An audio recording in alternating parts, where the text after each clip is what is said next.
әдіс бізде проказный ойын білесіңдер ғой да? Сөз жастыру керек. Сол сияқты сіздер қазір кітап жастырасыздар. Мен әр топтан бір адамды шығарам, соған кітап берем. Бірақ ол қандай кітап екенін көрмейді. Отырған сіздер оған қандай кітап екенін дәл атын айтпай, мысалы, сипаттап айтасыз. Автордың атын айтпайсыздар. Сол кітаптағы кейіпкердің атын айтасыздар. Немесе кітаптың мазмұнын айтасыздар.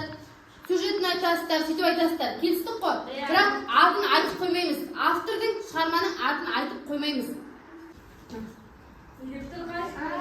Hey, Oshima.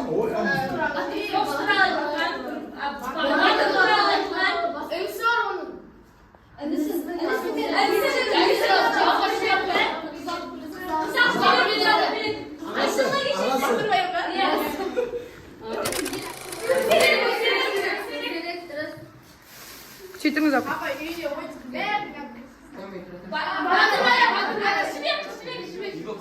Қызыбек те бар, батыр баянда бар. Атпен жүреді бәрі.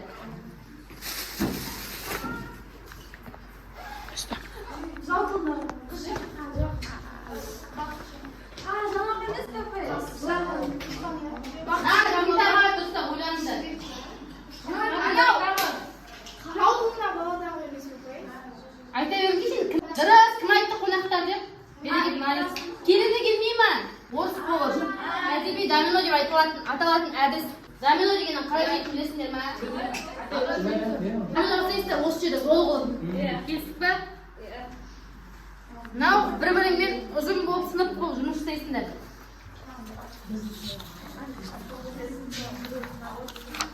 Иә, екіншісі соған қалай жалғайды жауабын.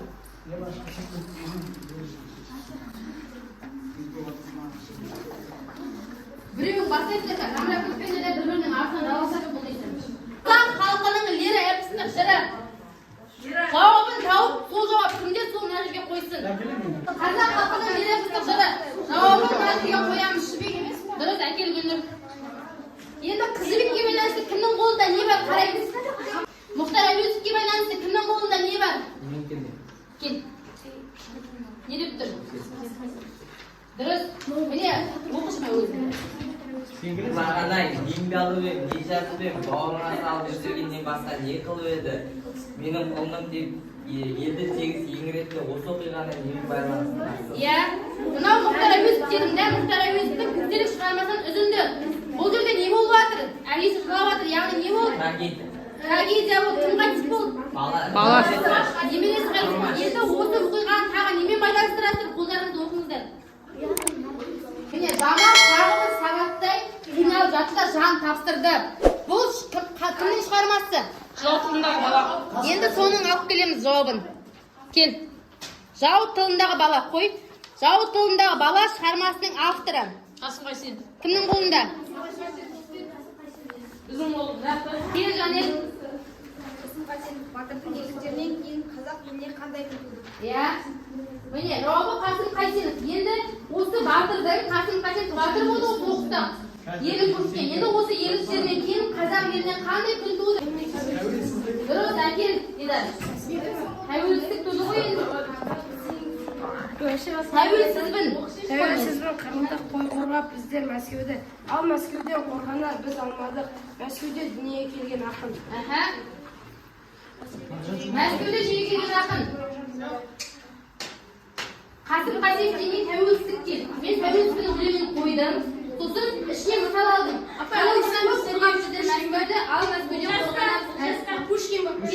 Дұрыс, Пушкин. Енді осы Пушкиннің өлеңі ескерткіш әкел. Шотабек Қанайұлының өлеңі. Кел, әкел. Зар заман.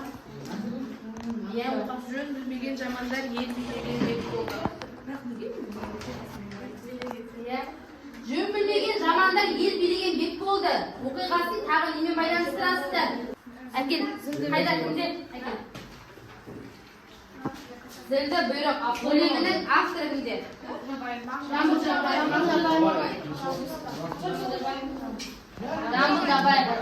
Иә? Жамбыл Жабаев. Кімнен бата алған? Иә, қоймай жүрген. Жамбыл Жабаев кімнен бата алған?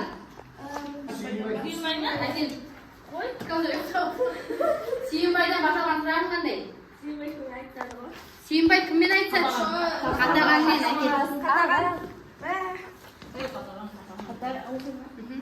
Батыр Жантай бегім бар, егізек пен тоғызақ. Бұғы деген қырғызым маңдайға біткен жұлдызым деп мақтаған. Ал кім өз елімен қоштасады дейді. Кім өз елімен қоштасады? Қазтуған. Иә, дұрыс. Иә. Кімнің атынан сөйлеп тұр Қазтуған? Өз атынан ба, ел атынан ба, соны қалай береді әдебиетте? Әкел, кімден? Монолог. Әкел әбді. Дұрыс, монолог өз атынан сөйлеп дейді. Енді осы монологқа қатысты тағы біреудің қолында бірдеңе бар, ойламаңдар. Тағы бірдеңе бар. Иә. Көзіне әлденелер елестеп, Өзіне сөйлесетін кейіпкер. иә. Кім ол? Иә. Батырбай романның авторы. Болды ма, бітті ма? Иә, бітіп қалды. Қызық па екен? Бәріміз бітті ғой да? Көрдіңіздер ме, шығармалардың барлығы бір-бірімен байланысты.